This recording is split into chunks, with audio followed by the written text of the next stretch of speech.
चलिए बेटा स्टार्ट करते हैं आज की क्लास। तो डाउट है किसी का that what is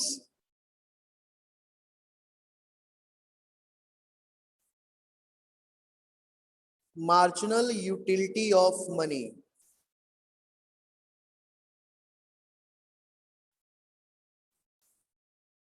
Marginal utility of money is denoted by MUM. What is marginal utility of money or MUM? That is a worth of rupee. That means for you या for us मतलब for a consumer, वो अपने लिए एक single rupee कितने utils के equal मानता है। Like for me that 1 rupee is equal to 4 utils. Then for me marginal utility of money is 4 utils. कोई हरप्रीत लड़की है, उनके लिए एक सिंगल रुपी 10 यूटिल्स के इक्वल है, तो उनकी MUM कितनी होगी 10। मतलब इन इजी सेंस हम क्या कह रहे हैं, what is marginal utility of money, कि हमारे लिए एक सिंगल रुपी की वैल्यू कितनी है, हमारे लिए एक सिंगल रुपी की वैल्यू कितनी है, that is known as marginal utility of money. Yes clear? किसकी क्वेरी थी ये? Yes sir. Okay ji, okay. और क्वेरी किसी की कोई?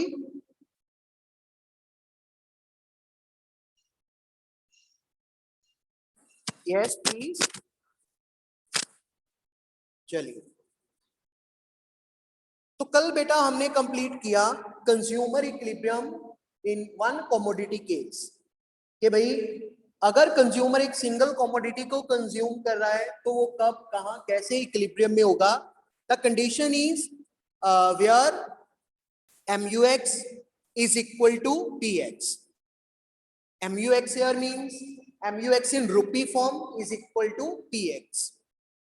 So firstly we convert MUX, जो हमारे पास यूटिल्स थे उनको हमने रुपी फॉर्म में कन्वर्ट किया, देन हमने प्राइस के साथ कंपैरिजन किया।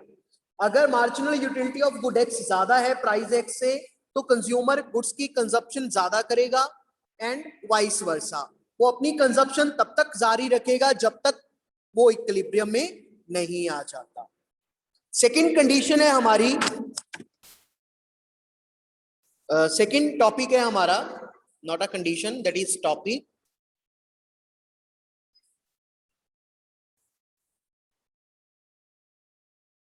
कंज्यूमर इक्विलिब्रियम इन या according to two commodity case, या consumer equilibrium two commodity case. अगर कंज्यूमर 2 गुड्स को यूज करे तो वो इक्विलिब्रियम में कब कैसे और कहां होगा। What are the conditions? First condition same रहेगी जो हमने वन कमोडिटी केस में भी की है, that law of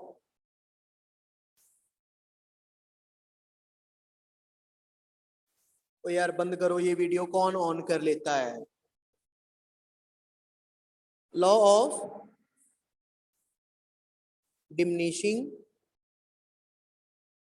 marginal utility, ये तो भाई अप्लाई होगा ही होगा, ठीक। सेकंड कंडीशन क्या है? Expenditure on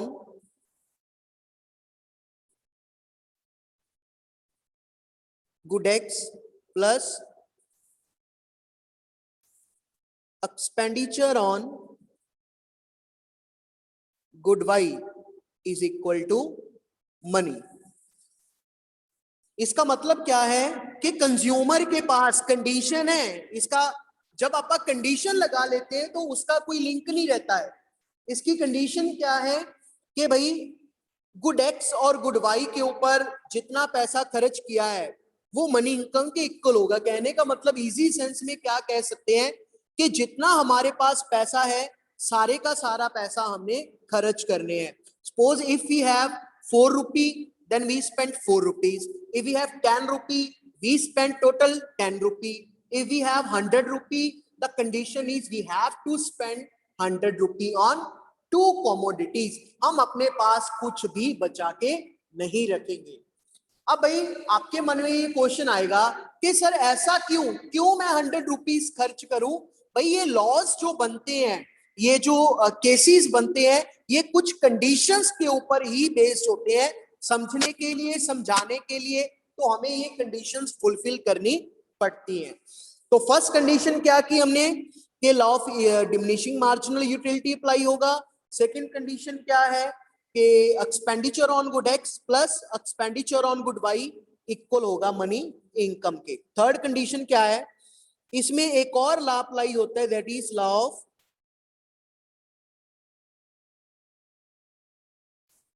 equi marginal utility. भाई एक equi marginal utility law apply होगा। ये होता क्या है अभी समझाता हूं। और इसकी कंडीशन क्या रहती है, MUX upon PX is equal to MUY upon PY is equal to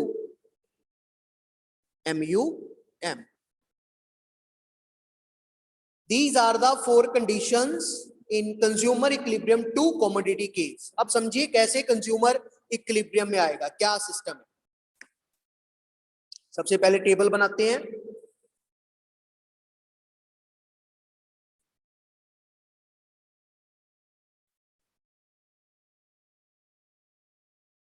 good x good Y उसकी MUX MUY।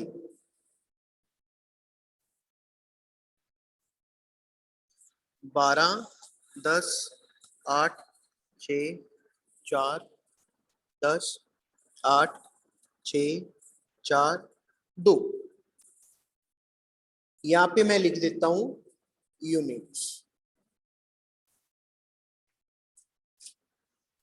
First unit, second unit, third unit, fourth unit, fifth unit. ठीक, यहाँ पे मैं कुछ कंडीशन या मान के चलिए अजम्पशन है कुछ कि कंज्यूमर के पास इस एग्जांपल के अकॉर्डिंग टोटल कितने रुपये हैं, उसकी मनी है टोटल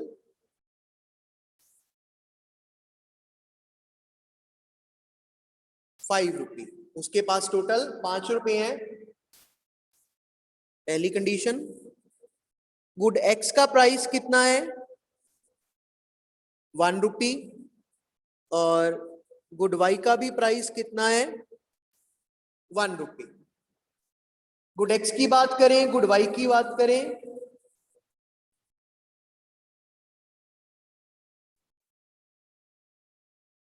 दोनों का जो प्राइस है वो रिमेनिंग सेम है।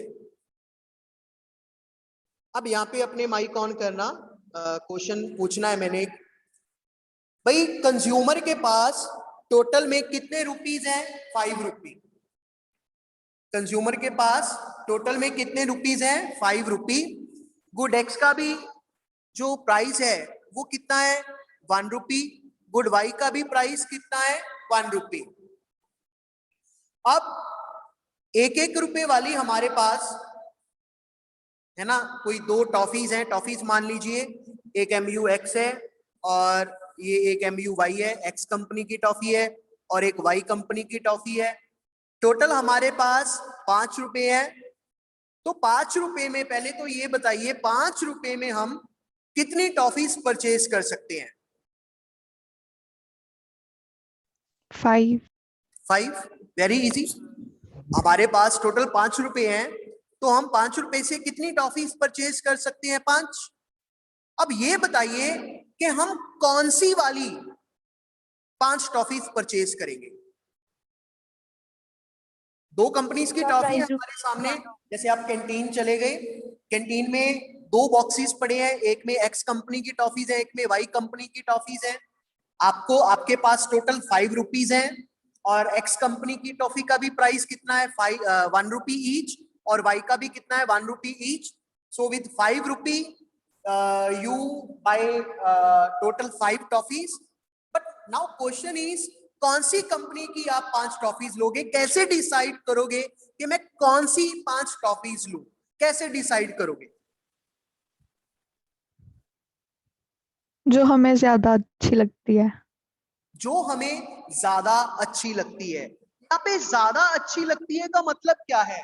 ज्यादा अच्छी लगने का मतलब क्या है कि आप वो 5 टॉफीज लोगे, आप उस 5 टॉफीज के ऊपर अपने पैसे खर्च करोगे, जिन 5 टॉफी से आपको क्या मिलेगी? ज्यादा से ज्यादा सेटिस्फेक्शन, जिससे आपको मिलेगी ज्यादा से ज्यादा यूटिलिटी। अब मैं यहाँ पे इस टेबल के अकॉर्डिंग, जो ये आपका टेबल बनाया है, इस टेबल के अकॉर्डिंग सबसे ज्यादा आपने 5 रुपए खर्च करने हैं। फर्स्ट रुपी, सेकेंड रुपी, थर्ड रुपी, फोर्थ रुपी, फिफ्थ रुपी, ये 5 रुपए हैं आपके पास। पहला रुपया, दूसरा, तीसरा, चौथा, पांचवा। अब ये बताइए, ये फर्स्ट रुपी आप किस कॉमोडिटी के ऊपर खर्च करोगे? गुड एक्स के ऊपर या गुड वाई के ऊपर?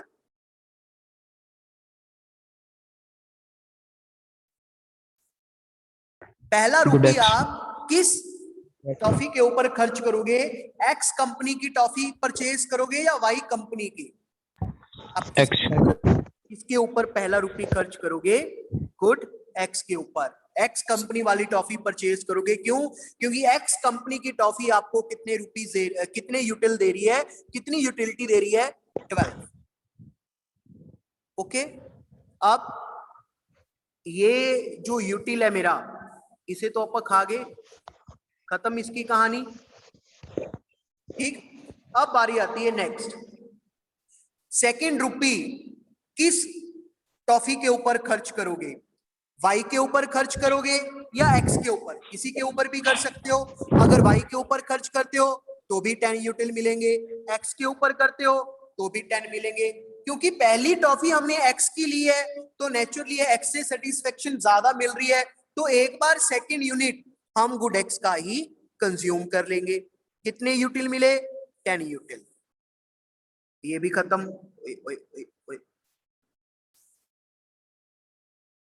ये भी खत्म हो गया। अब थर्ड यूटिल आप थर्ड यूनिट कौन सा परचेज करोगे? ये सेकंड गुड वाई। हमारा गुड वाई, क्योंकि गुड थर्ड से कितनी मिलेगी? यहां से 10 यूटिल। थर्ड रुपी अगेन 10 पे।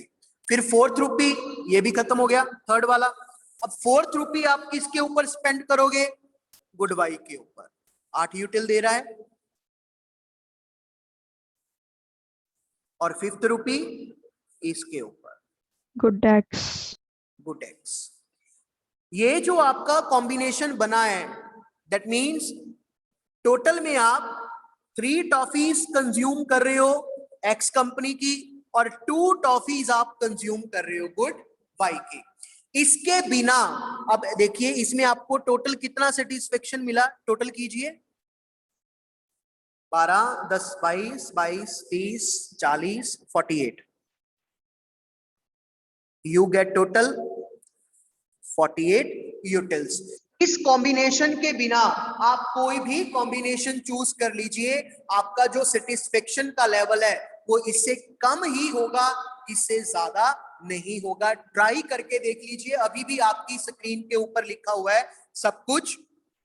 सपोज कीजिए, यहाँ पे मान के चलते हैं कि अगर मान के चलिए कि अगर आपने गुड एक्स के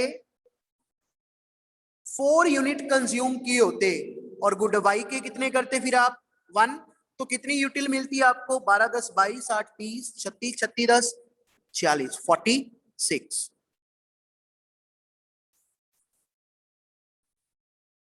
कितने मिलते आपको? 46 यूटिल्स।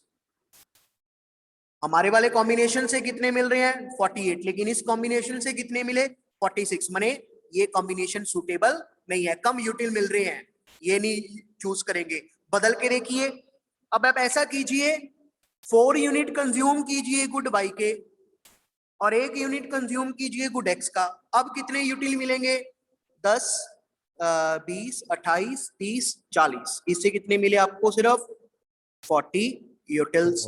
ये भी कम मिल रहा है। तो मतलब क्या है कि भाई कंज्यूमर के लिए बेस्टेस्ट ऑप्शन कौन सा है कि 3 यूनिट वो गुड एक्स के कंज्यूम करेगा और 2 यूनिट वो गुड वाई के कंज्यूम करेगा।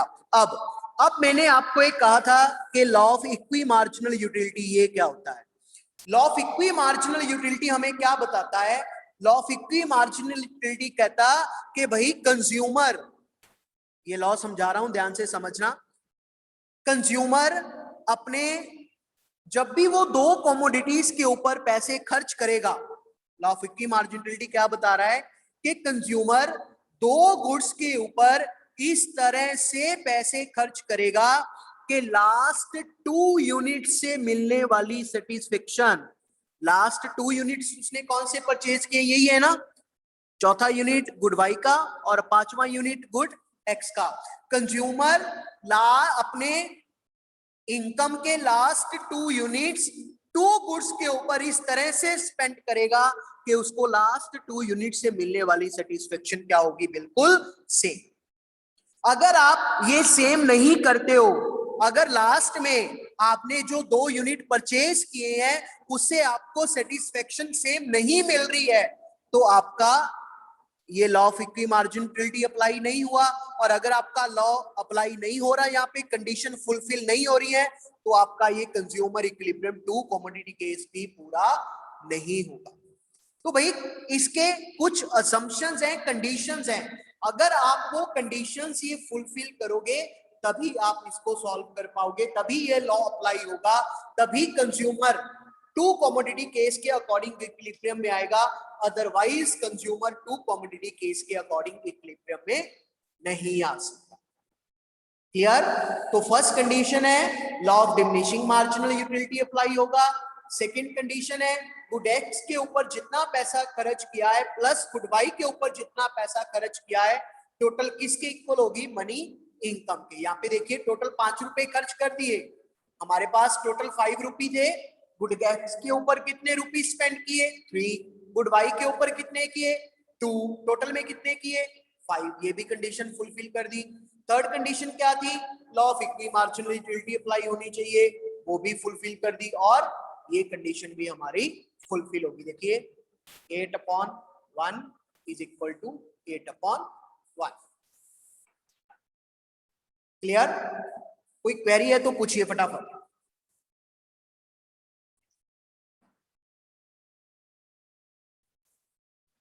यस,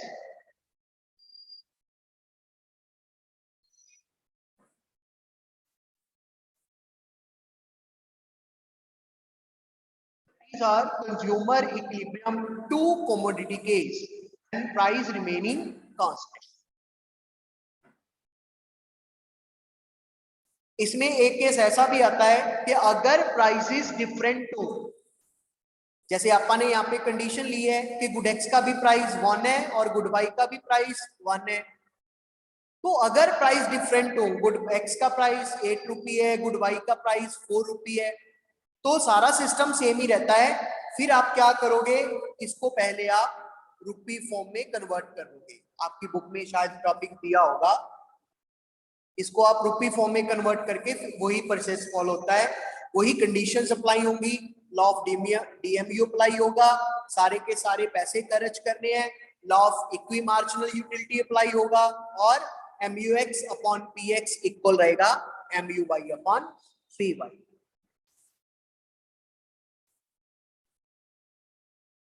कुछ पूछना है तो यहाँ पे पूछिए।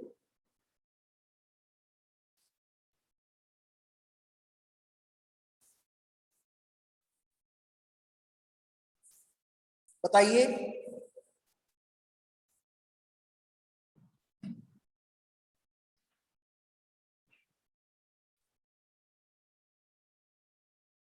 No doubt sir. ओके, चलिए।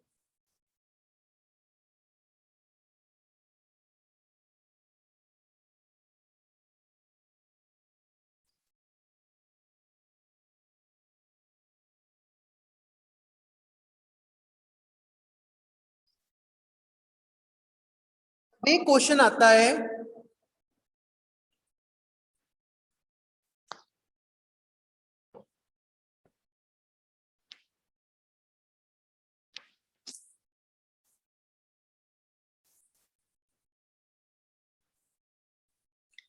explain conditions of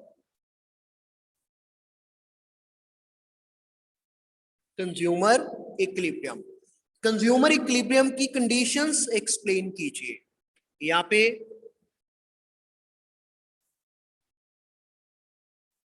one commodity की लिखेंगे और इधर साइड टू कमोडिटी की।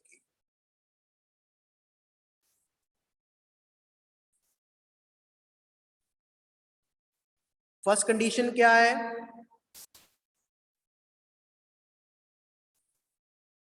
MUX upon PX is equal to MUM, या फिर MUX is equal to PX। इसको सॉल्व कैसे करते हैं? What happens if MUX is more than PX? क्या किया था उसने? Increase consumption of good X, and vice versa. What happens if MUX is lower than PX?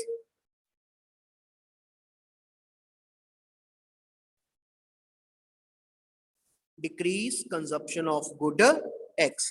कब तक कंजप्शन इंक्रीज करेगा? जब तक MUX PX के इक्वल नहीं आती। और यहाँ पे कब तक कंजप्शन डिक्रीज करेगा? जब तक MUX PX के इक्वल नहीं आती। सेम एज हियर, कंडीशन क्या है? MUX upon PX is equal to MUY upon PY। ये इक्विलिब्रियम की कंडीशन है।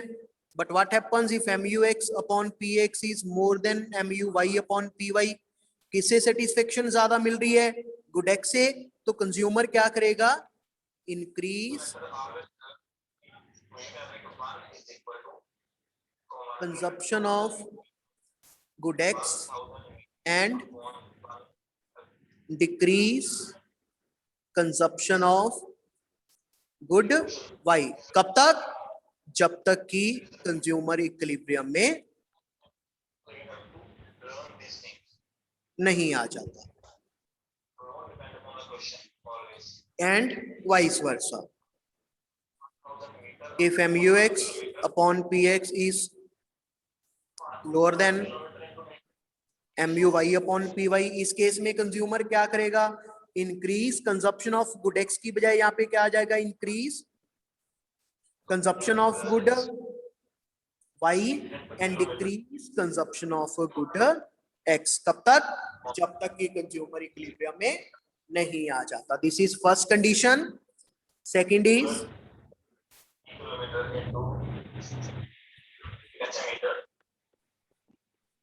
you need not to write these things if you don't want to write, but this is also second condition क्या लिखेंगे? इसमें भी law of DMU apply होता है, इसमें भी लॉ ऑफ DMU अप्लाई होता है, और प्लस इसमें एक law of equi marginal utility भी अप्लाई होता है। Third condition, MUM remain constant. इसमें भी marginal utility of money constant रहती है, और टू कमोडिटी केस में भी marginal utility of money remain constant. These are the three basic conditions of consumer equilibrium। Check करना कि आपके बुक में गिवन है या नहीं है, आपने करनी है। कंडीशंस कौन कौन सी हैं? वन कमोडिटी केस की फर्स्ट कंडीशन क्या है? MUX is equal to PX। Two commodity case की MUX upon PX is equal to MUY upon PY। और अगर MUX ज्यादा है PX से तो कंज्यूमर गुड X का कंजप्शन इंक्रीज करेगा। तब तक इंक्रीज करेगा जब तक इक्विलिब्रियम में नहीं आता है। और if MUX is lower than PX तो कंज्यूमर गुड X की कंजप्शन डिक्रीज करेगा। तब तक डिक्रीज करेगा जब तक कि वो इक्विलिब्रियम में नहीं आता है। एंड टू कमोडिटी केस में अगर MUX अपॉन PX ज्यादा है MUY अपॉन PY से, तो कंज्यूमर गुड एक्स की कंजप्शन तब तक इंक्रीज करेगा और गुड वाई की तब तक डिक्रीज करेगा जब तक वो इक्विलिब्रियम में नहीं आता, and vice versa. Second condition is law of DMU apply, इधर भी लॉ ऑफ DMU अप्लाई होता है, प्लस यहाँ पे एक law of equi marginal utility भी अप्लाई होता है। थर्ड कंडीशन क्या रहती है, marginal utility of money remain constant, और इधर भी marginal utility of money remain constant. तो चैप्टर की स्टार्टिंग में मैंने आपको बताया था यूटिलिटी को मेजर करने का हमारे पास एक कार्डिनल कंसेप्ट। कार्डिनल कंसेप्ट हमें किसने दिया था, एल्फ्रेड मार्शल ने। एल्फ्रेड मार्शल ने क्या कहा, that utility can be measured in cardinal numbers 1 2 3 4 5 up to nth term. तो ये यहां तक हमारा आज कंप्लीट होता है कार्डिनल कंसेप्ट, माने लगभग आपका ये हाफ चैप्टर कंप्लीट हो गया है। कल की क्लास में हम नेक्स्ट आगे, कल फ्राइडे, कल तो क्लास नहीं है, परसों क्लास है आपकी सैटरडे को, तो सैटरडे की क्लास में हम बाकी का पोर्शन स्टार्ट करेंगे। जो दूसरा कंसेप्ट है that is ordinal concept given by professor Higgs और प्रोफेसर एलन। इनके द्वारा ये ऑर्डिनल कंसेप्ट दिया गया है, क्या कुछ रहता है उसमें ये आप परसों की क्लास में करेंगे। यहाँ तक आपके पास एक अच्छा मौका भी है, कल का आपका क्लास इकोनॉमिक्स का नहीं रहेगा एनी टाइम टेबल में, तो आज भी पूरा दिन है, कल का भी पूरा दिन है, अच्छे से हाफ चैप्टर कंप्लीट कीजिए, अपनी क्वेरीज मेरे से ले लीजिए। और एक बात और, जो आपकी PA एग्जाम है वो नेक्स्ट वीक से नहीं है, वो शायद 1 जून तक पोस्टपोन कर दिए गए हैं, 1 जून से ही होंगे, नेक्स्ट वीक आपके PA नहीं रहने वाले हैं। सो अच्छे से अपना पढ़ते रहिए, कॉन्टिन्यूसली सिलेबस करते रहिए अच्छे से, कोई ज्यादा वर्कलोड नहीं दे रहा हूँ, बड़े आराम से कर रहे हैं, तो इतना तो आई थिंक कि आप अच्छे से कर सकते हो।